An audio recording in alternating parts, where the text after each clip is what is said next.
So who is Himanta Biswa Sarma বুলি কৈছে গৌৰৱ গগৈয়ে।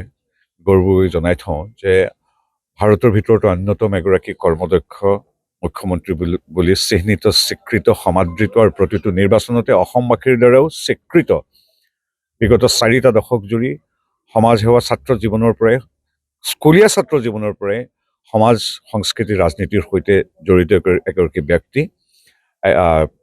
তেওঁ অসমীয়া ভাষাটো ভালকৈ ক'ব নাজানে গৌৰৱ গগৈ, কিন্তু তেওঁক জনাই থৈছোঁ স্কুলীয়া দিনতে তেখেত যাৰ কথা কৈ আছোঁ হুইজ হিমন্ত বিশ্ব শৰ্মা, তেওঁ স্কুলীয়া ছাত্ৰ সন্থাৰ তেতিয়া দিনতে সভাপতি আছিল।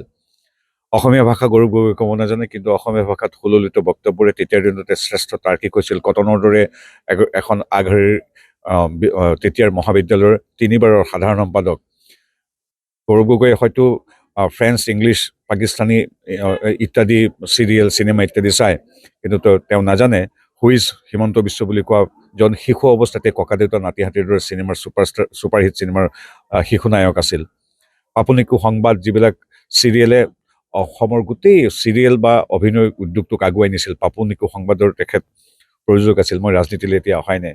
তাৰপিছত আজিৰ তাৰিখত এগৰাকী কৰ্মদক্ষ মুখ্যমন্ত্ৰী হিচাপে যি হুইজ হিমন্ত বিশ্ব বুলি কোৱা গৌৰৱ গগৈৰ দেউতাকৰ দিনত, পৰম শ্ৰদ্ধেয় স্বৰ্গগত তৰুণ গগৈৰ দিনত প্ৰতি সপ্তাহত কাজিৰঙাৰ গড় হত্যা হৈছিল। আজি হুইজ হিমন্ত বিশ্ব বুলি কোৱা ব্যক্তিজনৰ নেতৃত্বত কাজিৰঙাত আজি গড় হত্যা শূন্য। কংগ্ৰেছৰ পৃষ্ঠপোষকতা হৈছিল। আমাৰ পৰম শ্ৰদ্ধেয় তৰুণ গগৈ অৰ্থাৎ গৌৰৱ গগৈৰ দেউতাক, তেখেতৰ দিনত কেনেধৰণৰ হত্যা, হিংসা, গোষ্ঠীগত সংঘৰ্ষ, উগ্ৰপন্থীৰ গুলীত মানুহৰ মৃত্যু হৈছিল, সেই ইতিহাস তেওঁ চাওক। কিন্তু হুইজ হিমন্ত বিশ্ব বুলি কোৱা ব্যক্তিজনৰ দিনত উগ্ৰপন্থীৰ গুলীত এজন মানুহৰ মৃত্যু হোৱা নাই। হুইজ হিমন্ত বিশ্ব বুলি কোৱা মানুহজনৰ নেতৃত্বত 1.5 লাখ লোকে চাকৰি পাইছে, ক'তো এখন তামোল নোখোৱাকৈ। কিন্তু তেখেতৰ পিতৃৰ দিনত, মই ক'বলৈ সংকোচ নকৰোঁ, পৰম শ্ৰদ্ধা জনাই কৈছোঁ স্বৰ্গগত দামচাও তৰুণ গগৈদেৱক, তেখেতৰ পিতৃৰ দিনত চাকৰিৰ বজাৰ বহিছিল, APSCৰ কেলেংকাৰী হৈছিল, সকলোবিলাক জেল হাজতত আছে।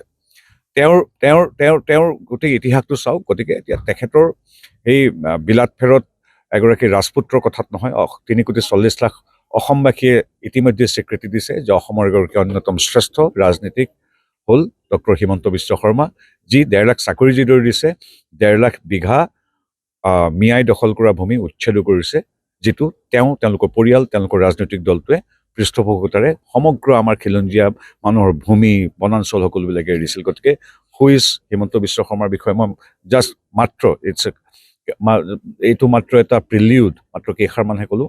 ভৱিষ্যতে কেতিয়াবা সময় থাকিলে তেওঁক আৰু ভালকৈ বুজাই দিম হুইজ হিমন্ত বিশ্ব শৰ্মা, অসমৰ মাননীয় মুখ্যমন্ত্ৰী, জনপ্ৰিয় মুখ্যমন্ত্ৰী, যাক অসমবাসীয়ে আকৌ আশীৰ্বাদ দিবলৈ টঙালি বান্ধিছে।